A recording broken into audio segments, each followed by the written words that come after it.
Yeah. This is Dunshin. Yes. Hello. Yeah. He's 78 years of age and he's taking me on a bicycle taxi through the streets of Penang. He wouldn't have it any other way. I said to him that I would walk, but for the equivalent of £5, he's put me in this rickety old bike. Whether we're actually going to get through here now, this poor fella is having to really pedal his way through this rush hour traffic. Kids have just got out of school. It would be so good if he had a little engine tapped on the back. I think I've given him the 20 ringbah, which is the equivalent to, well, next to nothing, to be honest with you, about a £5. I won't stay on here for too long. I'll give him a tip and jump on, because it's got to be touching 100 degrees here. And a man of that age, I know this is his living, but if I can give him half a day off or half a journey, then surely I'm doing something good. Mind you, he's picking up a bit of speed here. He doesn't speak any English. I'd love to find out how long he's been doing this. I'm sure it was long before any of these cars were ever on these streets. But this is really giving you a bird's eye view of downtown Penang in rush hour from the seat of a bicycle taxi. Now, will he stop here? No, he moves around there. As you can see, like anywhere in the world, there's just traffic jams everywhere you go. The city itself is a fascinating city. I've been able to visit the botanical gardens where the former curator or head gardener of Kew Gardens London is retired and now taking care of the gardens there. A statue of Queen Victoria is near a very old stadium where I'm sure many a fine game of cricket were played, many G&Ts afterwards, into the downtown Malay Chinatown district. It really is a wonderful, wonderful city where they're proud of their British heritage, but they're also proud of their multiculturalism.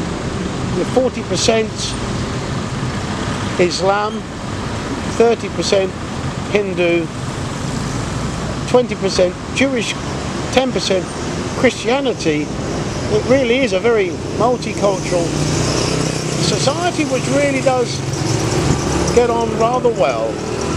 And I have to say, being here today, you can't help but feel a sense of excitement, vibrancy, and a very forward-thinking town. We're in the old town, but behind me there are skyscrapers with swimming pools and observation towers for all of the modern tourists.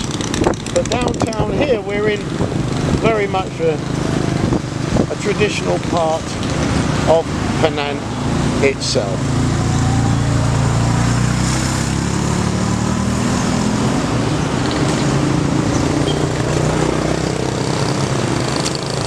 Do you remember the Honda C90s?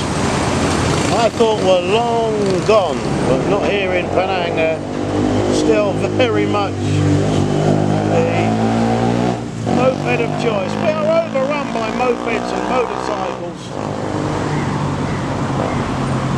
You'll see young Tum behind me. Really, to be honest with you, I have to say he's got a good pace going on here. I was going to jump off early, but maybe that'll offend him. He might want to do the whole journey. But one thing is for sure, I will give him a tip. There's a brand new Mercedes sedan rattles over an old 100-year-old drain top.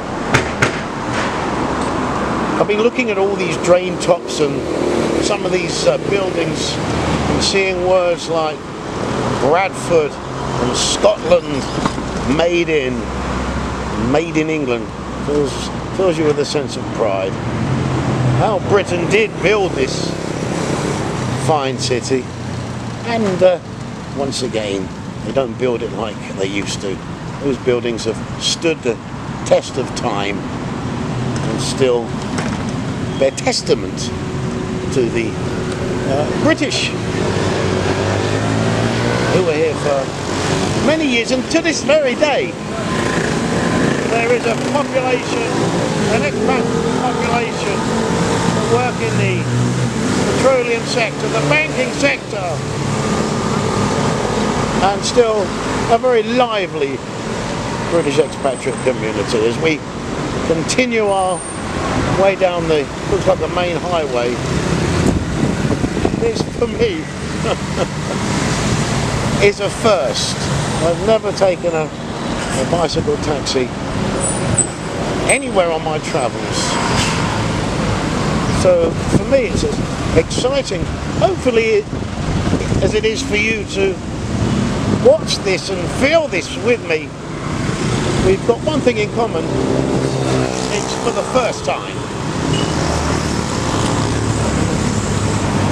The imagery may be a bit jiggly, but I'm holding it on a tripod to try and give you the best possible view. And one thing's for sure is the sound. It's deafening. Mopeds and motors making their way down this main route towards the port, where I will be jumping onto a ship which will take me through to our next port of Colombo in Sri Lanka. Then onwards up to India, through to the Middle East of Dubai, Egypt, Suez Canal, Mediterranean, back to the port of Tilbury on this incredible world journey.